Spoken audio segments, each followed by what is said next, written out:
Uh, do we have everybody? Are we ready to go? Yes, there is a quorum present. There is a quorum present. Okay. Then I'm going to call the July 7th Health and Human Services Committee of the Wayne County Commission to order. Madam Clerk, can you do a roll call, please? Commissioner Moretti? Here. Commissioner Dobb? Here. Commissioner Anderson? Here. Vice Chair Baker McCormick? Here. Chair Colleen? Thank you. Yes. Okay, we have a quorum. Next item, Madam Clerk. Approval of the June 23rd, 2020 meeting minutes. Pleasure of the committee. Anderson moves. Support Dobb. And their support. Thank you for mentioning your name. That'll help with the minutes. It's been moved and seconded to approve the June 23rd meeting minutes. All in favor, please say aye. Aye. Opposed? All righty. Old business, Madam Clerk? Old business, there is none listed. We will be moving to new business. There are two items listed. Okay. And before we start there, I'm going to keep the same pattern that we've had before. Zoom meetings are difficult. As we discuss things today, we'll put it on the table and then we'll go around, starting with the vice chair of the committee for any questions.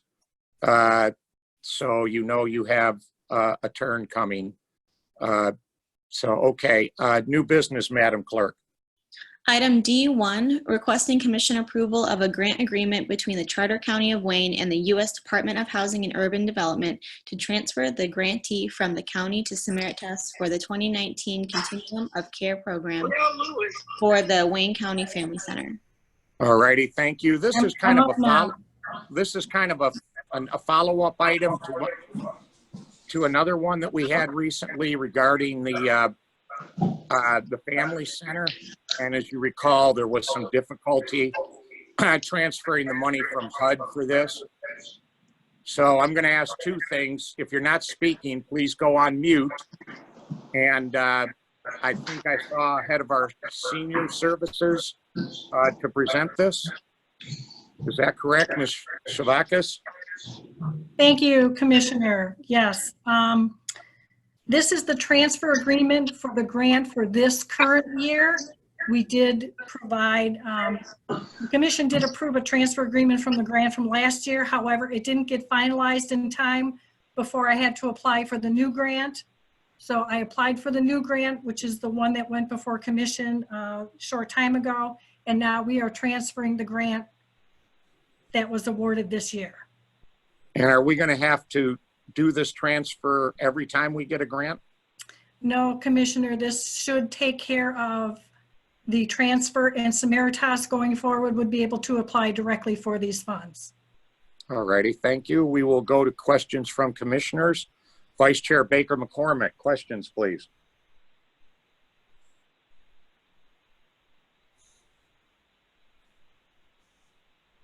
Oh, no questions. I'm sorry. No, that's quite all right. Commissioner Anderson, questions? No questions at this time. Thank you. Commissioner Dobb? No questions for me. Thank you. And Commissioner Moretti? No questions for me as well. Thank you. Okay, what's the pleasure of the committee? Move approval. Anderson. Support Moretti. Thank you very much. We have a proper motion before us. Any last minute questions from commissioners? All right, a proper motion to approve. All in favor of approving item D1, please say aye. Aye. Aye. Aye. Opposed? Abstentions? All righty. Thank you, Ms. Savakis. Thank you very much. Good to see you. Yeah. You too. Stay healthy. Thank you. Madam Clerk.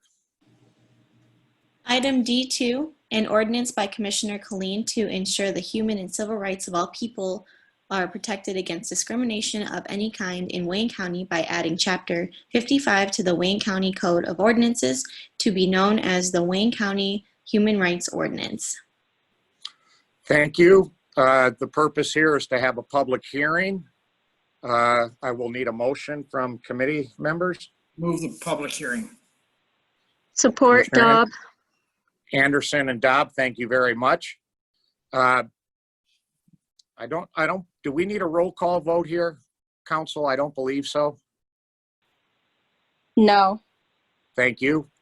All in favor of opening the public hearing, please say aye. Aye. Aye. Aye. Opposed? Okay. Good afternoon. On July 2nd of this year, a proposed human rights ordinance was introduced at full board for first reading. The full board moved it forward and Chair Bell assigned it to this committee for a public hearing. I am a sponsor of this ordinance and 12 commissioners have signed on as co-sponsors. This ordinance is simple and straightforward. The ordinance says we do not discriminate against anyone in Wayne County based on who they are as a person.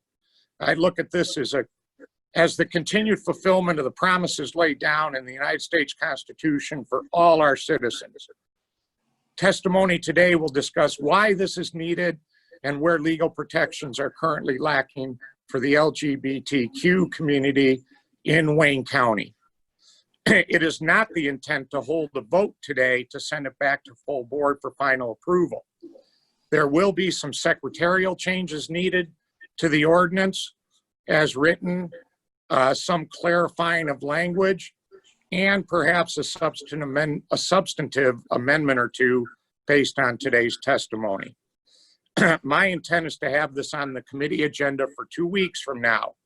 The committee can have one more discussion on the ordinance, and then at that time, we will approve any changes from the draft document before us today, and then move it to the full board if that is the desire of the committee.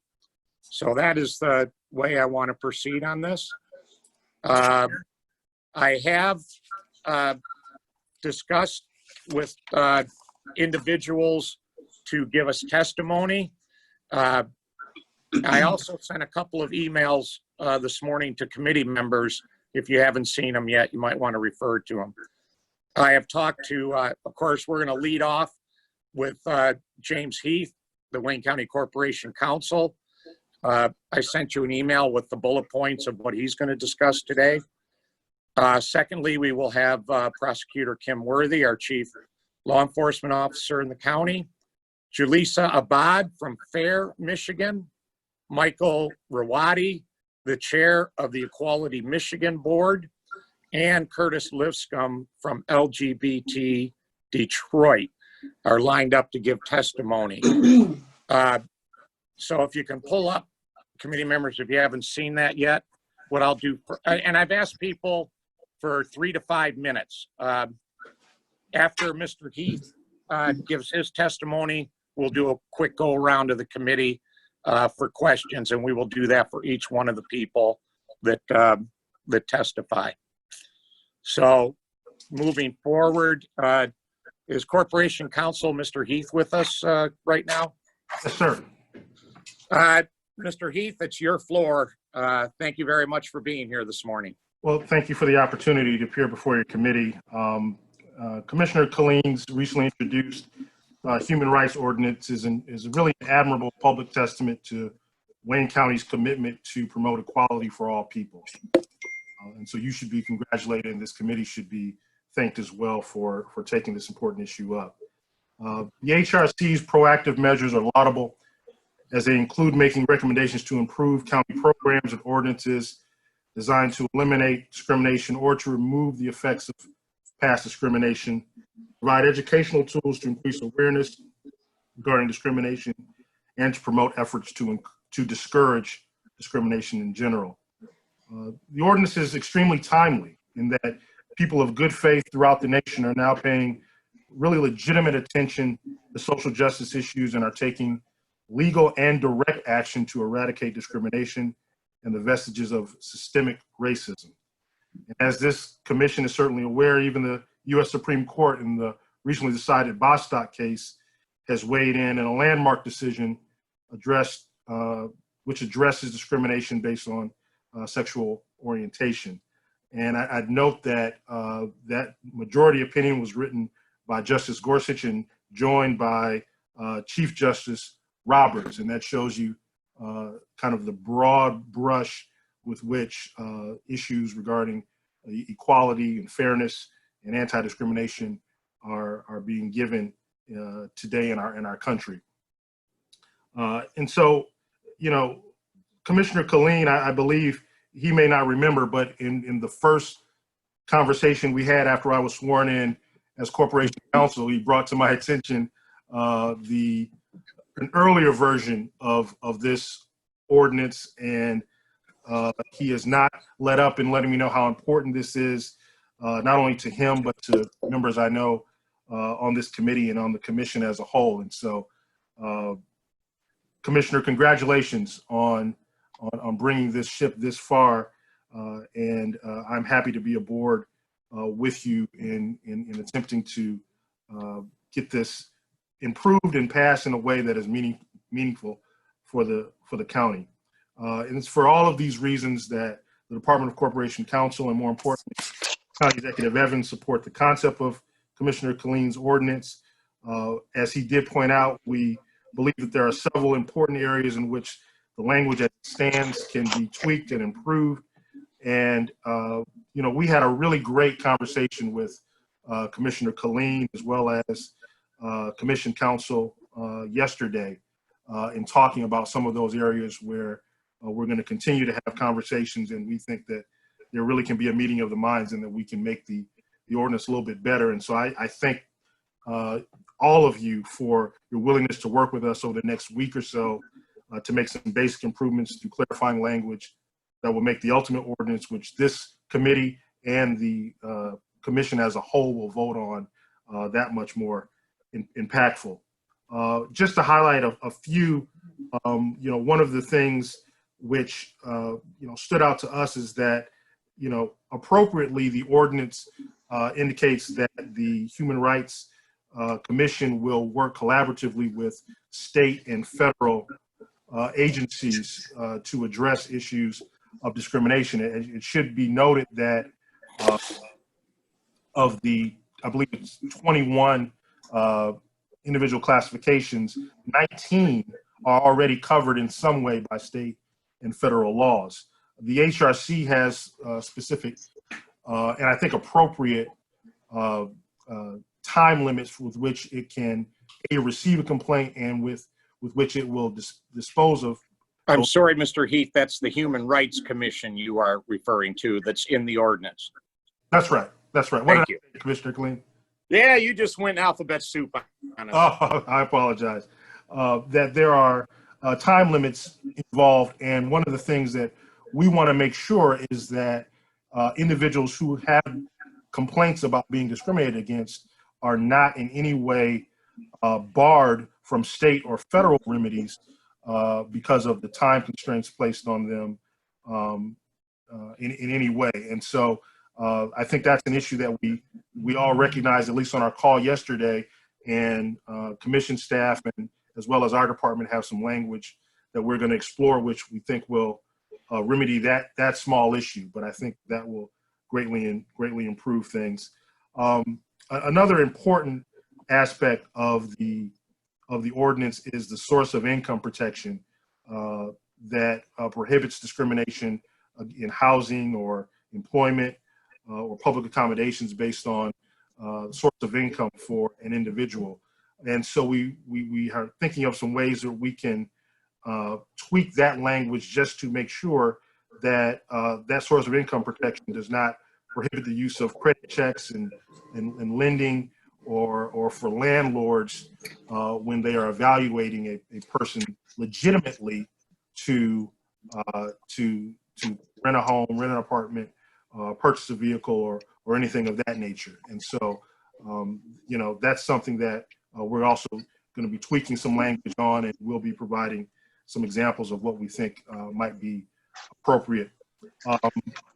There, as I said, 21 groups mentioned here. I think that there are a few others that Commission Counsel is going to be looking at that might be added as the legislation moves forward, and so we look forward to that. And then there were, you know, specifically with respect to public restrooms and locker rooms. There's language regarding choice of bathroom and that information. So we've asked for a continued conversation about that to make sure that this ordinance is in line with some of the most recent and most up-to-date thinking on these issues. And I think that Commissioner Colleen had a statement yesterday is he doesn't care who uses the restroom as long as they leave it clean, or something along those lines. And so we want to make sure that our ordinance is aligned with the best practices in those areas. Certainly, the Department of Corporation Counsel plays a large role in enforcing the ordinance, and so we are speaking with other municipalities who have similar ordinances to get a better idea of exactly the impact to our staff, to get an idea based on past experiences of what we can expect. And so we will have, either in the very short term or somewhat down the line, further discussions with the commission about how we might be able to appropriately, as a department, carry out the enforcement mechanisms listed in the ordinance. But as I said, all in all, we think this is a welcome addition to our county laws. We thank you for the opportunity to continue to discuss with you issues that we think might improve it. But we congratulate you on taking up this important ordinance, and we look forward to working with you. Thank you very much.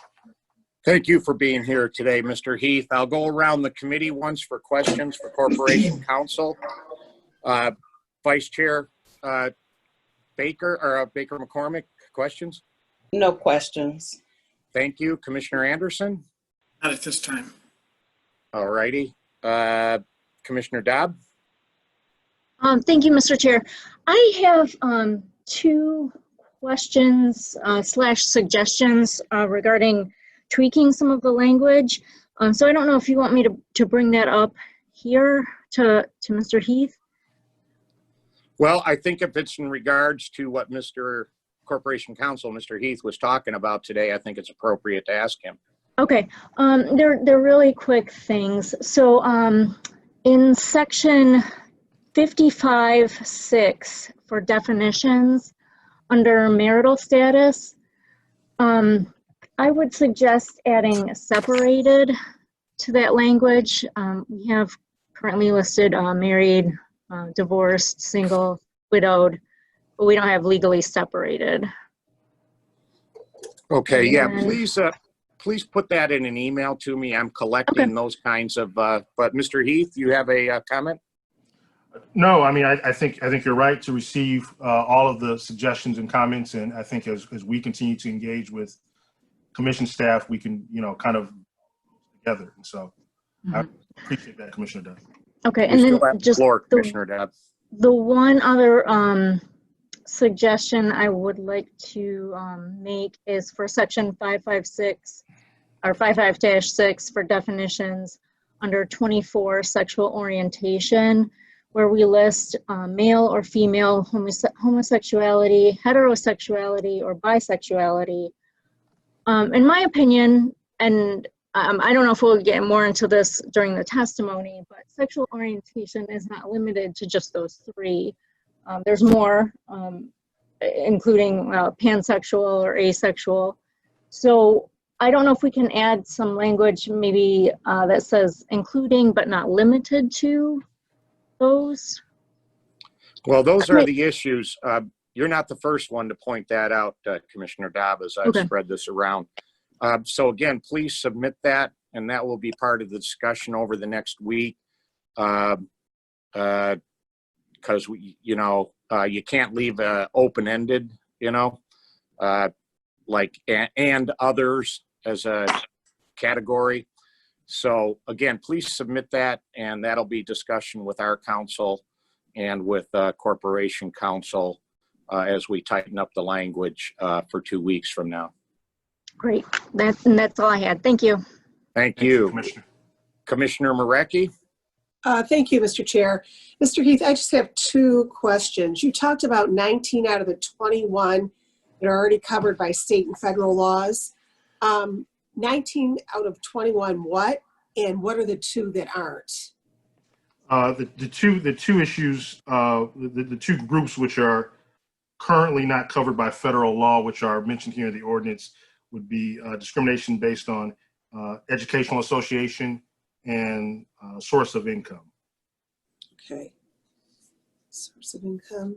And the rest are covered by federal or state That is laws. correct. That is Okay, correct. and then getting into the public restroom issue, you talked about maybe wanting to shore this up with best practices or thinking practices. What is the state? What is the state or federal law with that right now? I mean, would we be creating something here? Because I saw your notes that you sent Sure. Commissioner Kling today. And I didn't know what your thought process was on that. Would that be creating, you noted the fact that these groups would like to use any bathroom. Is that just a current practice or current thought, or I'm confused where that stands at now statewide? So, if you know, we're bringing it in. sure. So really what I was pointing out, Commissioner Moretti, is that the ordinance as it stands specifically excludes or specifically mentions public restrooms and locker rooms. I believe in several of the exceptions. And so not really as a suggestion that we had, but we asked the commission staff and Commissioner Killeen about that exclusion. And we were told that had been kind of a subject of discussion on the commission side of things. And so we just raised it as an issue just to make sure that it was one that was, I guess that was purposefully stated within the ordinance, and that there was a specific intent to keep that exception. And so, you know, there is not a requirement based on state or federal law, one way or the other, Commissioner Moretti, right? Okay. That it be there or not be there, but it was, you know, something that was specifically mentioned. So it was just kind of an issue that we flagged and asked Commissioner and Commission Counsel about. And so that's kind of where we are. If you would like, one of the things that we would be happy to do is give you a pretty rough and quick analysis of the state of the law on that particular issue, if that would be helpful to you as you make a determination of language over the next 2 weeks or so. Of stated laws, is that what you said? Yeah, we'd be happy to do that. Yes, ma'am. You know what? That would be helpful to me, because I'm just not quite sure where that all stands, and Sure. And that could be an issue for me. So that would be great. That would be helpful to me. Thank you. Thank you, Commissioner. And I'm all set after that, Mr. Chair. Thank you, Commissioner. And Commissioner, I think once you receive that analysis from Corp Counsel, please feed back to myself. So, Oh, sure. with your ideas, so that as we talk about this over the next couple of weeks, and since this is not going to be finalized today, it'll come back on the floor for discussion 2 weeks from now at this committee. So we can go over that language again at that time. Oh, sure. And I'll share it with all the committee members. Yeah, as thank well. you. Yeah, Okay, hopefully thank you. that's how it's done in the first place. Yep. All right. We have, and thank you, Mr. Heath, for being here today. Next up, and I saw her on the call, and I don't want to keep her waiting any longer. We have the prosecutor for Wayne County, Kim Worthy, with us. She is the chief law enforcement officer in the county. So I would like to hear from Prosecutor Worthy, if you're ready to go, ma'am. I am. Am I unmuted? I think I am. You are. Yes. Okay. So thank you for having me, and thank you for asking me to address this issue. As all of you commissioners know, I'm very passionate about this particular issue in that you have funded or helped to fund our Fair Michigan project, which, as you know, is the first of its kind in the nation, in the United States, project that is dedicated to the crimes committed against the LGBTQ community. And we have been extremely successful. We're very proud of our work. We have a long way to go, clearly, but at least we're on the right track. And without the support from the Wayne County Commission, we would not be as far as we are. So I wanted to again and again thank you for that support, and hopefully this support will continue despite the challenges of the upcoming COVID crisis. It's needed now more than ever, as we have all been following the news about certain issues. So I just want to thank you again for that. I am not an expert in this field, but I do have some thoughts that did jump out to me. Commissioner Dobb did point out one of them to you. We've spoken about this issue, and I want to talk first about number 16 that deals with mental disability, mental health issues. And just let you know, I think you may know that my family and I have been 30-year advocates for the plight of the mentally ill, whether it be children, adolescents, and adults. I'm currently involved with the state of Michigan when it comes to the mental health lack of resources for children, and especially children from the Michigan foster care system, as all three of my children, as you know, are from the Michigan foster care system. So I would invite you at some point to certainly connect with some experts, Tom Watkins and others, to kind of tweak this language in number 16. But thank you for including that. That's critically important. But I do think it needs to be expanded. I may have some language for you within the next few days about that, but I did not want this time to go by without tweaking the issue when it comes to mental disabilities and mental illness. But I do think it needs to be greatly expanded in that area. I want to spend the bulk of the rest of my time talking about the sections 23, 24, and 25. And again, I would invite the experts on the call to agree or disagree with me, but these are my thoughts. When it comes to number 23, it talks about, let me turn to myself here. When it talks about sex, and it says, and then you have the language there, and I can read it if you like. This is on page 4 of 12 of the draft ordinance. Yes. And it says, and I'll just read part of it, includes, but not limited to, pregnancy, childbirth, or medical condition, et cetera, et cetera. So I think it should also include, when talking about the area of sex, talk about gender and refer to sexual assigned at birth based on genitalia. That gender is how one identifies. And again, they're experts on this call that can talk to this better than I can. But these are just my thoughts, and they can expound on them or completely trash them if they like. And if one is cisgender, then they identify with the same sex assigned at birth. And it's different if you're transgender. So that is not mentioned anywhere that I could see anywhere in the ordinance. And I wanted to just, I know Jaleesa's on the call. I think she is on the call. And the gentleman from Equality Michigan, I believe, is on the call as well. And so a gender identity that's other than sex assigned at birth. And so I want to make sure, I hope I didn't misstate anything, but I want to make sure that in that section, I think that we should include that there. Or have a separate section on gender identity. When you talk about number 24, sexual orientation, and this is what Commissioner Dobb mentioned, there are many others for sexual orientation beyond homosexuality, heterosexuality, and bisexuality, as she mentioned.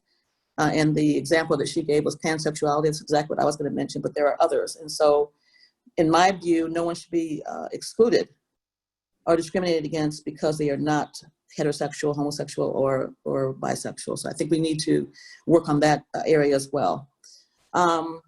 And then I'm suggesting, and again, the experts on the call can maybe have some better suggestions than I do, that a section be added for gender identity in number 25. This is not the same thing as sexual orientation. So again, those are my suggestions. I want to just say that I think this is a great step. I thought we already had an ordinance like this. And so you did educate me. I really thought we did. In fact, when we talked, Commissioner Colleen, I asked you if this is just a modification of our current ordinance, and you said we didn't have one. So I was a little shocked at that. So I'm very glad this is being done. And I applaud you and this committee for that. It is so much needed. It will assist so many people in this county. It's just untold challenges that they've had to face. And we stand at the ready to defend anybody that is a victim of a crime that belongs to this community. And it was, I think 4 years ago, maybe 5 years ago, that the current Attorney General and I helped form Fair Michigan because of the lack of attention that was being paid to the murders, plural, of at least 6 or 7 transgender women of color. And they in the Palmer Park area, and nothing was happening. And I was waiting and waiting and waiting for the police to bring me these cases or to call me and ask about, questions as they normally do in other homicides about whether they had any insight as to what was going on. And when I didn't hear anything, and then the next one happened, and the next one happened, and the next one happened, I was just flabbergasted that the same attention was not being paid. And so that's why we looked to form Fair Michigan, and we are pleased with our progress. We're unpleased that we have to be so busy, but we are very pleased with the progress of both Jamie Horowitz and Jaleesa Abad and others in this project. And so I thank you. This will aid us in that struggle, and it still is a struggle. And so I just want to lend my support to taking this step and correcting the wrong of Wayne County not having one in the past. But also I would ask you to pay particular attention also to the issues of the mentally ill and mentally and physically incapacitated as well. Because and I'll just close with this. As you know, we have an elder abuse unit that deals with that. Our most vulnerable citizens are mentally incapacitated, are physically incapacitated, are mentally disabled, and crimes against them as well is covered in our elder abuse unit. And so again, we might want to add some language that deals with physical incompatibility. I don't know if that's in here. I didn't see it, but I applaud you for your efforts. It's really easy to comment when there's already pen to paper. And so I am happy to add my voice and my suggestions to the extent that they will help. Thank you. And thank you, Madam Prosecutor. And please submit in written comments to me the additions and the issues that you just raised here, so we don't lose them as we go to refine this for its final version. I'm happy to. Thank you. I do see Ms. Abad.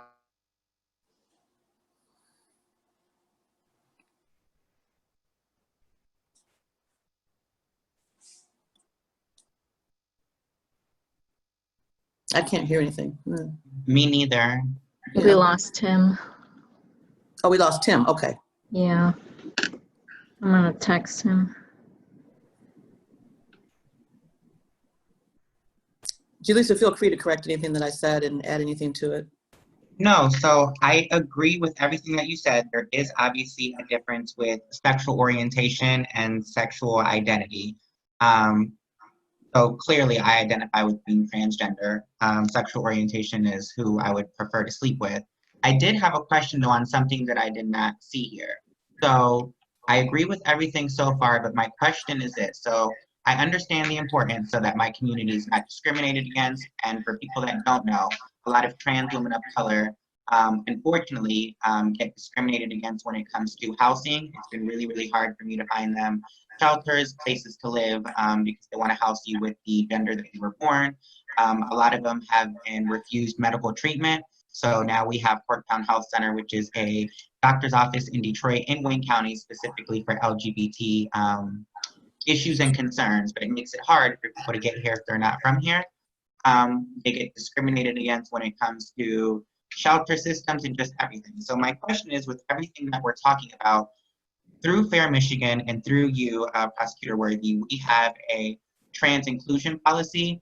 I don't know if that would apply here, but is there any way that if we are combating discrimination that we would be able to notate that, I guess maybe in precincts, federal buildings, or whatever, that even if the person's name is not changed, that they would still be addressed by their preferred pronoun? And then I have one more comment. So we had talked about how someone identifies, right? And your, I guess they say your gender assigned at birth. Sorry, I got a mind blank. I don't feel too good today. So my question is, if someone is trans like myself and their documentation has already been changed to reflect female, my ID says everything that I needed to say, but that doesn't change the fact that you still might know that I'm transgender. So I just wanted to point that out, that not every trans person's ID is changed. I don't know if it makes a difference, but I just wanted to say that because I don't know if everyone realizes that.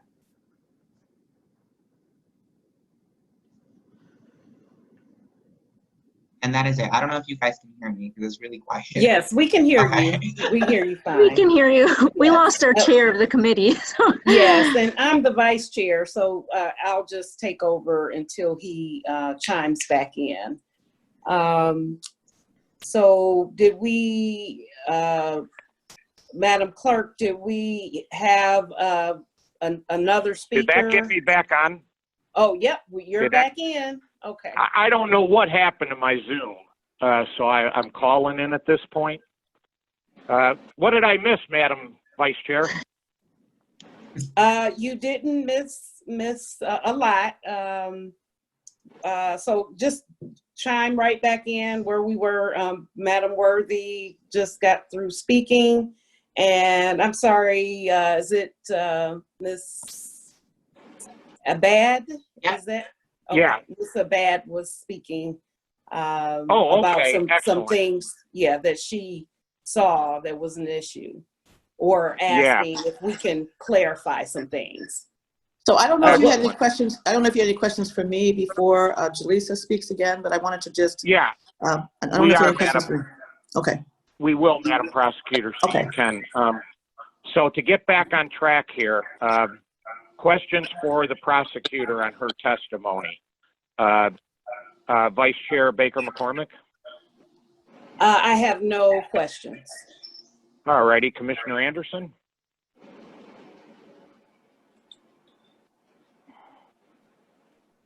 Did I miss that, Commissioner Anderson? Questions for the prosecutor?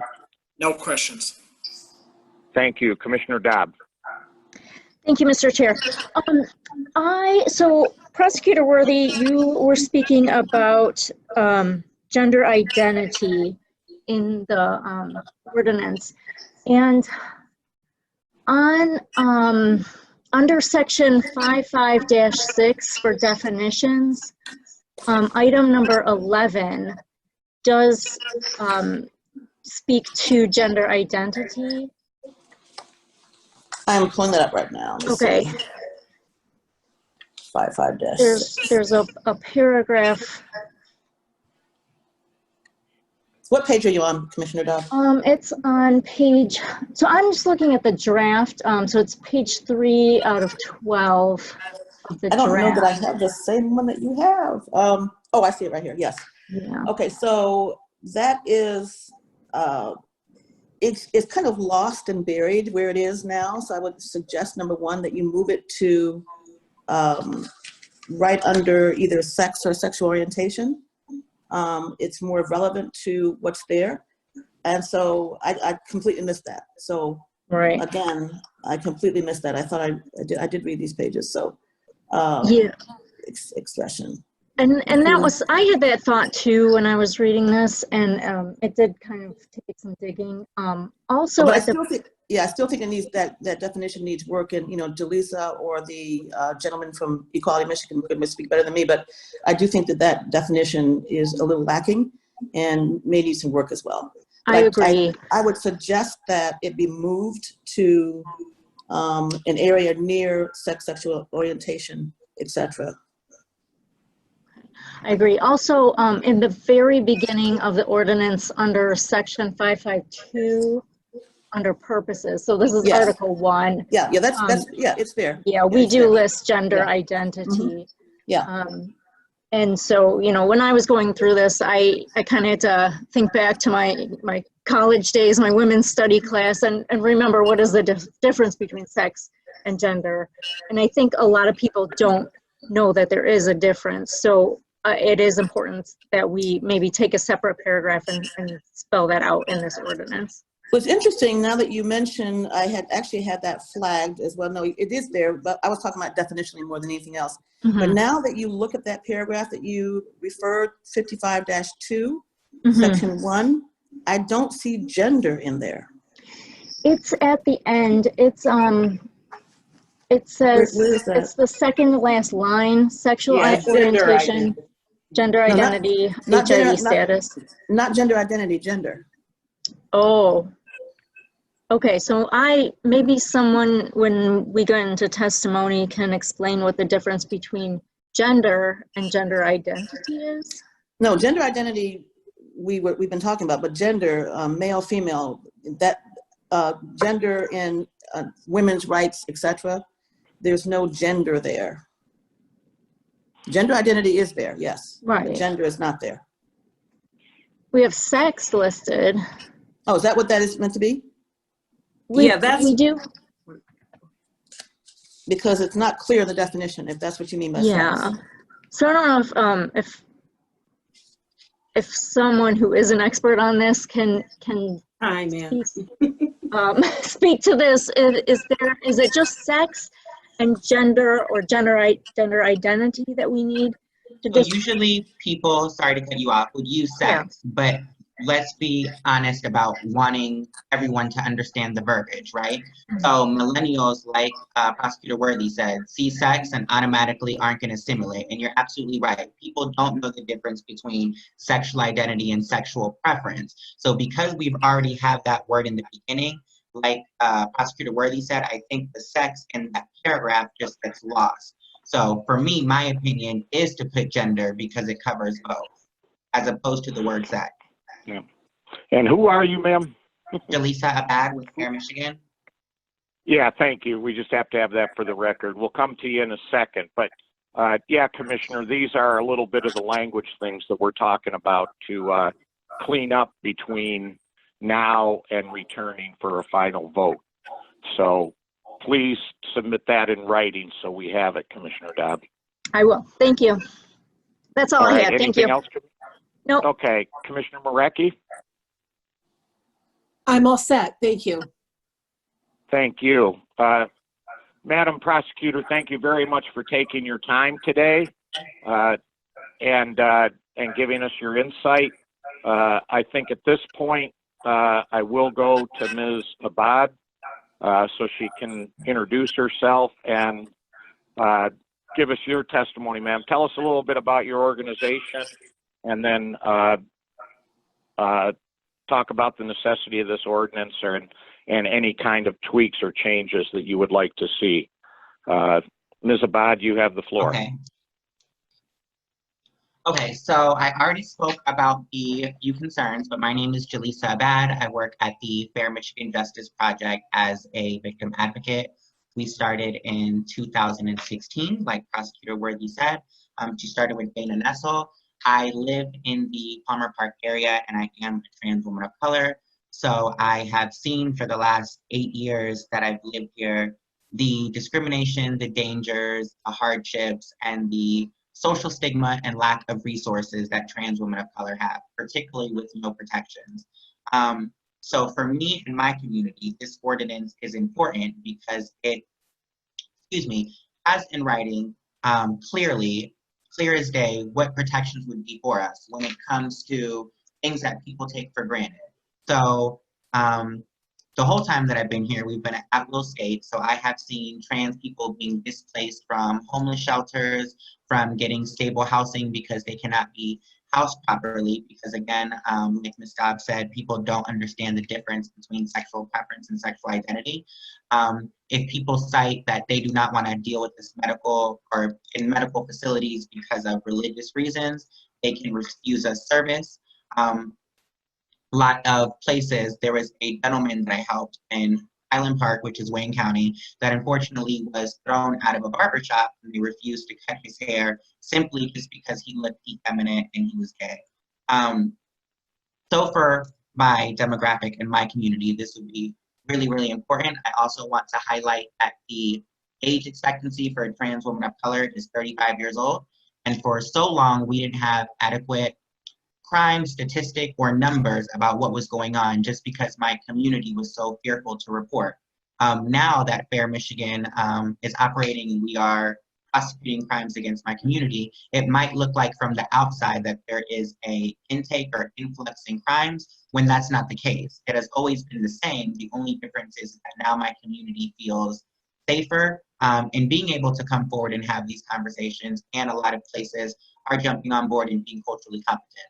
So I feel like this ordinance would just continue to help us do that work and keep my community safe. And again, thank you, Commissioner Killeen, for giving me the opportunity to even speak at this forum. Thank you very much for being here to give testimony today, Ms. Abad. And if you have any suggestions, as we've been saying, about the language and the tweaking or something more substantive, please put it in an email to me so we don't miss that over the next couple of weeks as we polish the ordinance. So I wrote down a few notes, and as soon as we hang up, I will send it to you. Okay, thank you. We are going to go to questions from Ms. Abad, but before that, just for management of the meeting, Mr. Liscombe, are you with us from LGBTQ Detroit? LGBT Detroit? Did Mr. Liscombe make it onto the call today? I know there's been some difficulty signing on. Okay, let's go around the committee for questions for Ms. Abad. Vice Chair Baker McCormick? No questions. Thank you. Commissioner Anderson? No questions right now. All righty. Commissioner Deb? Yes, thank you, Mr. Chair.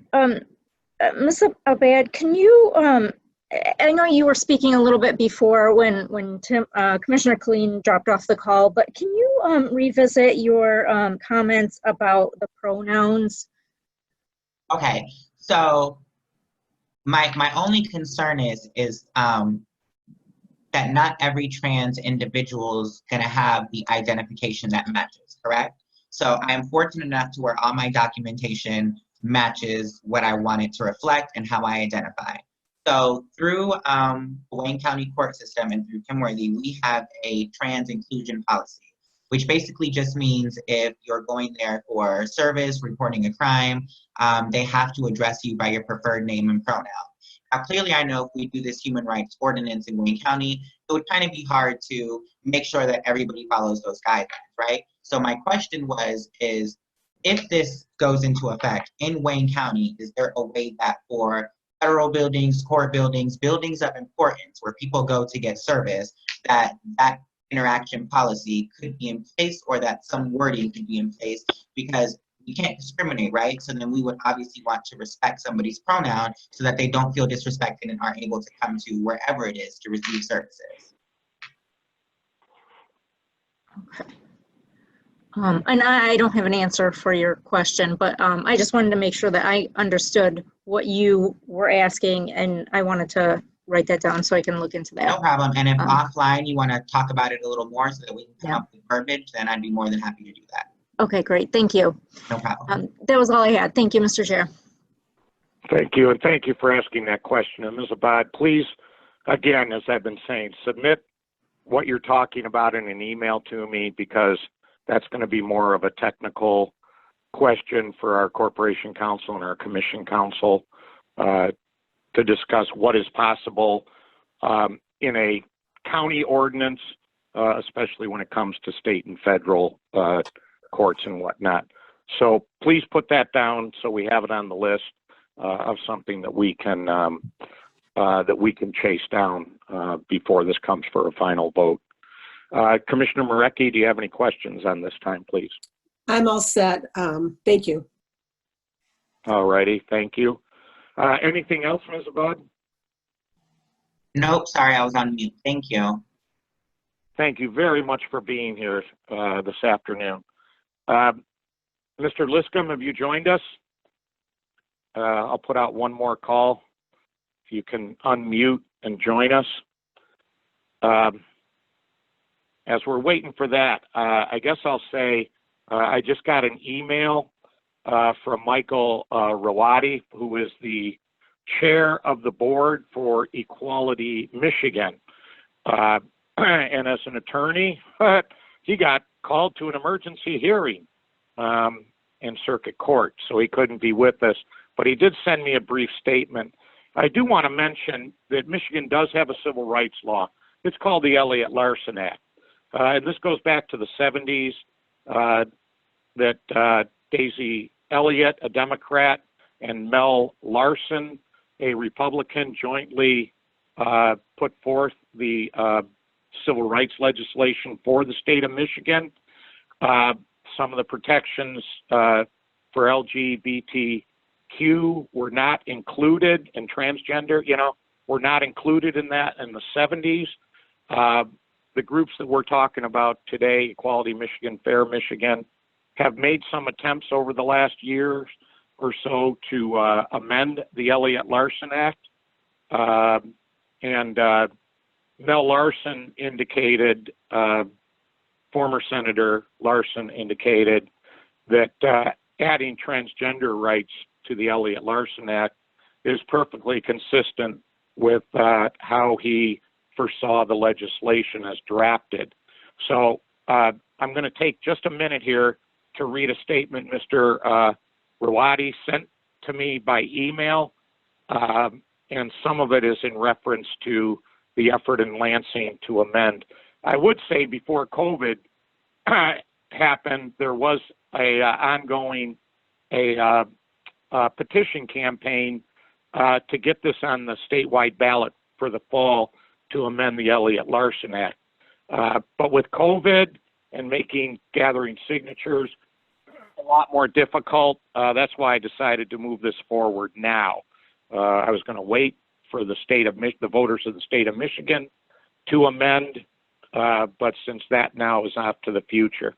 So anyway, Mr. Rawati says, on behalf of the staff and board of Equality Michigan, we are in support of human rights ordinance, which mirrors our attempt to alter the statewide Elliott-Larsen through legislative action or citizen initiatives, and is consistent with recent United States Supreme Court ruling making employment discrimination illegal. What I will refer there to is the Supreme Court ruling only applied to federal law, not necessarily state and local. Our alliance, Mr. Rawati goes on, with Black Lives Matter movement is also in line with our support for strong new Wayne County human rights ordinance. Hello? No. Yes?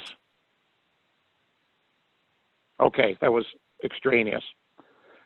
This human rights ordinance for Wayne County is long overdue, and the general principles of expanding protection for the LGBTQ communities in Wayne County, state of Michigan, are supported by an overwhelming majority of Michigan and Wayne County residents and other entities and leaders. And he included a couple of articles. In the effort to change state law through the ballot box, he sent an article, and I will forward this to my colleagues, about more than 20 mayors in Michigan supporting the changes to the Elliott-Larsen Act. The Ann Arbor Ypsi Regional Chamber supports this. The big three automakers announced joint support for banning LGBTQ in Michigan in April of this year, and Michigan's largest employers lend their support to the campaign to ban LGBTQ discrimination, and I will forward that for all my colleagues to look at and to read as a part of this. One more time, was Mr. Liscombe able to join us here today? Failing that, I think I will have, to finish this up on the public hearing, I think I will ask one more time to go around the committee for anything additional at this point that commissioners want to put on the table about this. I'll start with the vice chair of the committee, Commissioner Baker McCormick. I have no questions. Anything additional? Okay. No. Thank you, Commissioner Anderson. I have no questions. I just look forward to the revisions, having a chance to take a look at those. And I look forward to us doing this. I want to thank you, Mr. Chair, for introducing this. I was glad to be a co-sponsor. And we are hopeful, Commissioner Anderson, I am hopeful that we will get the proposed revisions and the secretarial changes out to the committee, hopefully a week in advance of the next meeting, so people have plenty of time to digest what the proposed changes are and what the secretarial changes are. Commissioner Dobb, anything else at this point? Yes, can we get a copy of the statement that you just read emailed to us? Yes, I will And- forward that to you. Yeah, the email came at 1:36. Hey, I can't make it. Okay, great, thank you. And Ms. Abad wanted a copy as well. Thank you. Okay. If you could send that to sounds her good. also. All right, thank you. Sounds good. I hope I remember. I'm putting it down on my paper now. Commissioner Moretti, anything else at this point? No, I'm all set. Thank you. Okay. Who is monitoring public comment from email? I think that would be appropriate. If anybody has emailed in comments on this proposed ordinance, I think it's appropriate if we get that public comment while we're still in the public hearing. So are there any emailed comments that have come in? We have not received any emails, Commissioner. Oh, that's right. It was you, Ms. Lane. Mr. Chair, Yes. I think Alicia Bell is on and would like to say something, our chairwoman. Oh, Commissioner Bell, you're there. Thank you for joining us, Commissioner. Good afternoon, everyone. I've been listening for about 30 minutes or so. Just want to thank Commissioner Colleen for bringing this forward to the Wayne County Commission and thank all the participants. Look forward to getting the revisions, having to go back to your committee and then having it brought to the full board for a full vote at the pleasure of the chair of the committee. So please continue your great work and thank you, Commissioner Colleen, for this very important ordinance that I think would benefit Wayne County greatly. Thank you. Thank you very much, Madam Chair. Are there any other commissioners that want to have comment? It's so hard to manage these things, especially when it's a hybrid of Zoom and people on the phone. Are there any other commissioners that are on the call that would like to have comment? Okay, hearing none there. Is there anybody calling into the meeting, any member of the public, which would like to have comment for 2 minutes right now on the proposed human rights ordinance in the county? I'm hearing some dings, but I have no way of knowing. Any member of the Chair? public wish to comment? Yes. While we're waiting for the public, Prosecutor Worthy also in the chat room asked that you send her that email statement as well. Okay. The one I read from Mr. Yes. All right. Yes. So now I've got Prosecutor Worthy and Ms. Abad on it. Thank you. Any member of the public wish to have comment?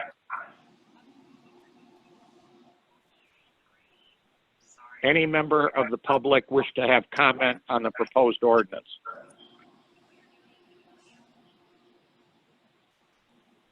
I'm not hearing anything. One last time, any member of the public wishing to have comment on the proposed ordinance? I think it's appropriate this time then that we take a motion to close the public hearing. So moved. Moretti. Anderson. Moretti moves and Anderson supports. Commission Counsel, roll call vote on closing the hearing or voice vote? Voice is fine. Thank you very much. We have a proper motion. All in favor of closing the public hearing, please say aye. Aye. Aye. Aye. Opposed? Okay, public hearing is closed. Thank you, everyone. Madam Clerk. E, such other matters as may be properly submitted before the committee. We do have some such other matters. If our health officer, Ms. Osterberry, made it onto the phone with us today. Hi, I'm Are here. you there, Ms. Yes. Oh, Can you hear- thank you, Ms. Ostaberry. Yes, I can hear you. I have no idea what anybody else can. Thank you for coming here today. I sent you a small list of about 7 things just to report out on. Yes. My intent's not to go on, that this is good information for commissioners to have about what's going on. Most of it's in the COVID response. So if you would like to tick those items off. Yep. And then, again, thank you for being here. And then we'll take any questions from committee members when you are finished.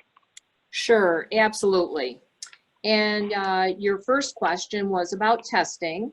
Specifically, I don't know if anybody else got the question, so I'll read them real quick. What is the state both of the test for presence of COVID as well as the antibody test? How many people have been tested? And what are the locations around the county for residents to go to? And how many sites for testing has Wayne County funded?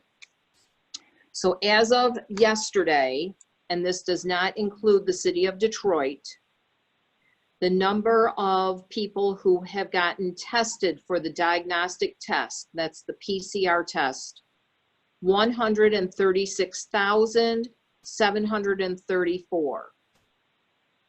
And for the antibody test, 25,553.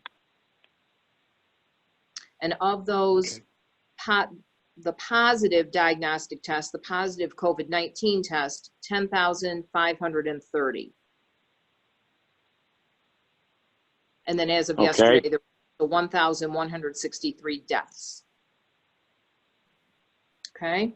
All right. Now, locations for testing? Right, yes. There are 23 locations in Wayne County, everywhere from Garden City, Inkster, Canton, Dearborn, Plymouth, Taylor, Livonia, and even down in Van Buren Township. And how many of those are funded by the county? Of those, the one that is funded by the county is the Garden City Hospital, in that we paid for the machines for them to use. Okay. And the rest is done with partnerships? Yes. Are we providing any material support for any of those other sites? No, we are not. Okay. Is it possible to get those all on one sheet of paper?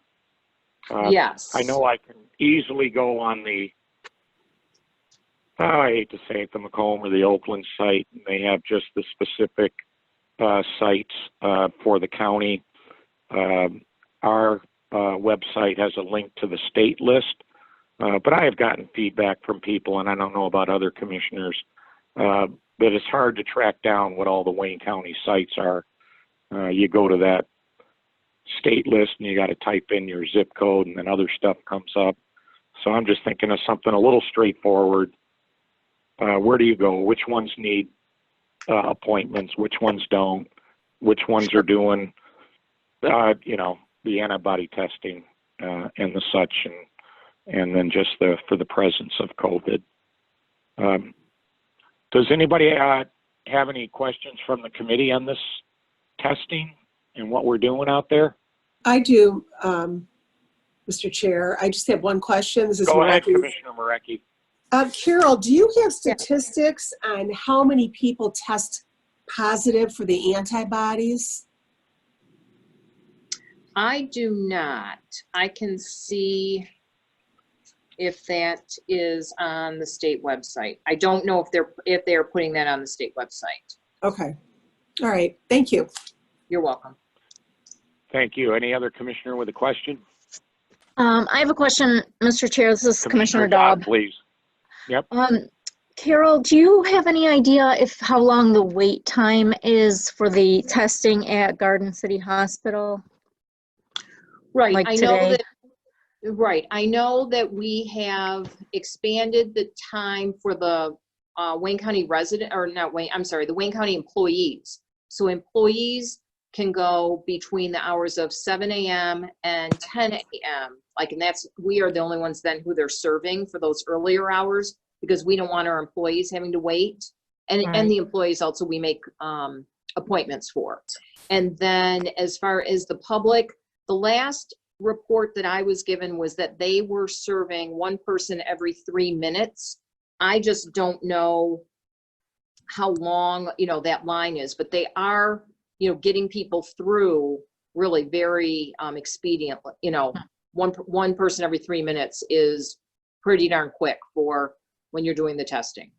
Definitely. Okay, great. Thank you. You're welcome. Questions on testing for our health officer? Okay, hearing none, and I'll help you out here. Oh, Commissioner Anderson? Mr. Chair. Yes, Commissioner No, this is Anderson. Andrew Kandrievas. This is Andrew Kandrievas from the CEO's office. I just want to point out that if Carol Osterberry can provide a list, just a reminder that list, they don't age very well. There's a lot of changes in who's providing these services. So the database is obviously I would say the most correct, the most up to date at any given time. And I just want to kind of give you all a little bit of a warning on that. So, if there is a list. Well, the solution to that, Mr. Kandrievas, is to have a list that can be changed daily on the website, and we can just provide a link, and then people can go right to it. But I think having all the Wayne County, I hear, what my district is on the northeast side, and I have people telling me, I'm going up to Macomb County, I'm going up to Oakland County. It's much easier to find locations than the Wayne County ones. So maybe the solution to that is to have a dedicated spot on the website where people can click on it and it can be updated on a regular basis, and then we can just provide links for people. Hi, Just a this is Carol. suggestion. Right, and this is Carol, Yes. and this list that I have, basically, that's right. I went to the website, I went to the state website, copied that, and then as of today, this is what they have in the on the state website for all of Wayne County. Yeah. I hear But what you're saying. again, it's an extra step or two that people don't necessarily, people want to know right now, not go to another website and do something else, So that's just a suggestion at this point. I do understand, like I said, we really tried to make it, like you say, even that one click, as far as Right. find a location. And as, Andrew has said, yeah, and I've dated this today, as far as having someone then go in and, do this every single day to make this list, it is best, really the most updated is that link to the state website. That's where everybody puts their information. I've been there, I guess, enough. I don't find it that hard to put. I just put in all of Wayne County and then everything comes up. Okay, I'll leave that be for now, but thank you. Oh, you're and welcome. Go back. I need all right. The second thing I asked you was on contact tracing. Right. How many county employees are doing this? How many events have we had? I've heard of 2 or 3 through the media where the county's doing contact tracing. And how successful has that been in your estimation? Yes. Yes, we have over 30 staff currently conducting contact tracing, and we have plans for hiring on even more. And like you said, we have had a couple of these events where there were, large groups, the Playhouse Club, and they're in Romulus, Harper's Bar up in East Lansing, and then some other, I think kind of, I don't want to say spin-off events, but just other events there out in Grosse Pointe. And how successful we are, realize we do contact tracing with everyone that we are doing a case investigation for. Part of the questions are, who were your other close contacts? So I don't want anyone thinking that we only do contact tracing for big events. Who were your other close contacts is a question that anyone who is, has tested positive and being interviewed, that is included in their questions. It's just when then we have a location such as like the Playhouse out in Romulus, where it's a public venue that no one could really tell you, since it's filled with a public, that they wouldn't know who all of those contacts were, is why we then put out that press release. And yes, we have been getting very good replies back, phone calls back even from those press releases. And we have been getting, you know, like Janelle Allen has said on the community call today, we had staff working all weekend to make sure we were getting in touch with people quickly, so that especially with the holiday weekend, you know, this was the weekend when a lot of people got together with their families, with family reunion, neighbors, you know, block parties, and if you were positive for COVID, you needed to stay home. So when somebody tests positive that's a Wayne County resident, we ask them to give us a list, and we do contact tracing with them? Yes. Cool. For everyone. So that's why you got 30-some people doing this. Right, right. Okay. Any questions on contact tracing from commissioners? Because we may basically want to get just information out so commissioners know what the lay of the land is. The next thing I asked you about is these scary stories about the zebra mosquito coming to Michigan. Yeah. What can you tell us about the zebra mosquito? Yes, it is a species of mosquito that has the capability for transmitting Zika. We do not have any positive cases of Zika, but that is why we have the monitoring and surveillance of mosquitoes. I think probably most of you know, we have done that for years and years, where staff put out traps in the late afternoon. Then in the next morning, they go out and pick up the traps, bring those back to the health department. Mosquitoes are frozen, then they are identified here and then sent up to the state. So we did find 4 of the zebra mosquitoes at a tire, or traps that are near a tire yard in Taylor.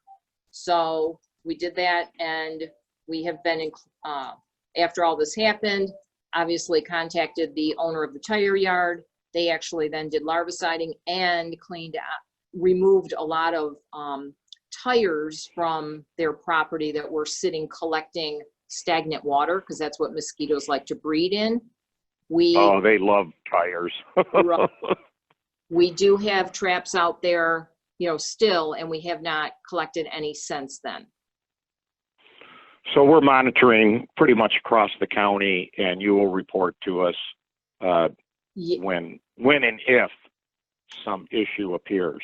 Absolutely. And like I say, that has been a long-standing program every year.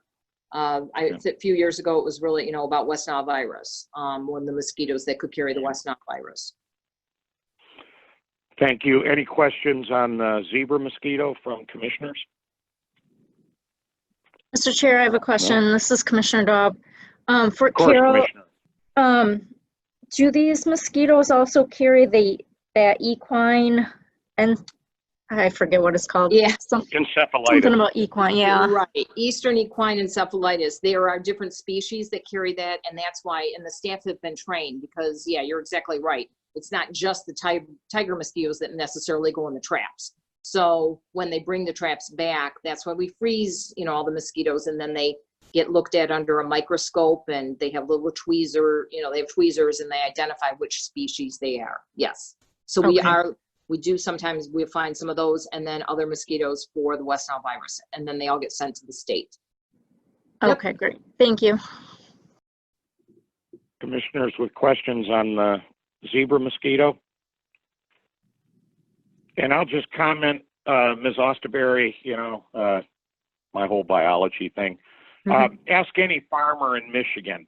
Spring is coming earlier and it's warmer in the state, which is allowing species to move north that otherwise would not be in the state. Included in that is, in the last year or two, Ms. Osterberry, ticks that can carry Lyme disease and other nasties have really exploded in Michigan. Do we have some information out to Wayne County residents? Because this is a new threat to people as they go into the outdoors and go hiking and whatnot. Do we have some information on ticks for Wayne County residents and what they should do? Yeah, I will check the website. We have, in past years, we have always, you know, had the whole tick and vector-borne, you know, surveillance. Mosquitoes kind of gets the top press on that. But yeah, I will find out about ticks. And I know spend a lot of time in the woods, and I encourage that we get Right. as much information out there to people, because this could be in your local parks. It could be if you go out to Mayberry for a hike. There just needs to be increasing awareness of the presence of ticks in Michigan. Absolutely. The next thing I asked you was our senior facilities. Yes. What is the duty of the county when it comes to COVID and senior facilities, and what are we doing with that Right. regard? Yes, very good question. So, as I've explained before, I mean, the county is not the licensing agency for long-term care senior centers, but that by no means that we are not very actively engaged with them. Weeks ago, we did our actual on-site compliance and monitoring site visits of all 69 long-term care facilities in the county. We have continued to follow up with them on testing and on their testing of their employees. Actually, mandates from the state came down where all employees have to be tested by July 3rd. I think some of the long-term care facilities are still finishing up on their employee testing still this week and next week. And then all residents had to be tested by next week. And when a long-term care facility has 2 consecutive weeks of residents that are, all the residents are negative, then they don't have to continue testing every week. But as long as they have even one resident that is positive, then they have to test. And that's really where our biggest interaction with them is right now, is with that testing. We also are working with them then if they do have, even one person, one resident who tests positive, we are quickly, again, working with them, where else has that individual been, where is their room situation like, they need to be, isolated away. And so we are having, like I say, very, very close communication with the long-term care facilities on those practices, as well as then it's the proper wearing of personal protective equipment and the cleaning practices. I think it is so important that the right story is being told out there. There's a lot of discussion around senior facilities. So I think it's important that commissioners are able to articulate to their constituents what the county's role is and what we're doing in regards to this. Do any commissioners have a question on senior facilities and what we're doing there? Any commissioners with questions? I'm going to ask you one, Ms. Osterberry. There's a great kerfuffle going on about the governor's policy of having some COVID positive seniors in a segregated area of sub-senior facilities. Right. My question on that is because this gets all whatever when it gets out into the media and out on Facebook. Is there any that you're aware of? Is there any case where in one of these homes where a COVID positive senior has been moved into the segregated area that they have also spread the virus elsewhere within that facility? Is there any case of that happening? Not that I'm aware of. Yeah, okay. I think, the optics of that policy, of course, makes people step back a minute. But we have hospitals with COVID positive people that are not infecting non-COVID positive people in other wards or other floors. So I don't think we actually have a case. The optics might not be good, but the science might be right on the money with this. The last thing I asked you was about PPE. Is the county compliant with all the guidelines for our county employees? Where else are we providing PPE? Jail residents, for example. So if you can give us a minute on PPE and what we're doing. Yes, absolutely. Yes, we are compliant with the CDC guidelines, and even some of you maybe saw about hand sanitizer with methanol, and we do not have any of that in stock. So yes, PPE for county employees, we have a good supply and employees are wearing it, and there aren't any issues there. And we are providing PPE to first responders, police, fire, and EMS. That also includes the Wayne County Sheriff's Office. Region 2 South Medical Coalition, or I'm sorry, Healthcare Coalition, which then provides out to hospitals, long-term care facilities. And then all of the 43 jurisdictions in Wayne County via the local emergency managers. Yeah. The Wayne County elected officials departments, I'm sorry, I had to flip my page there. Oh, go for it. Yep. Wayne County CEO departments, and we are providing to the Wayne County funeral homes. And that I take it that the supply chain issues are getting better? That's what I've heard, yes. Okay. Questions on PPE for our health officer?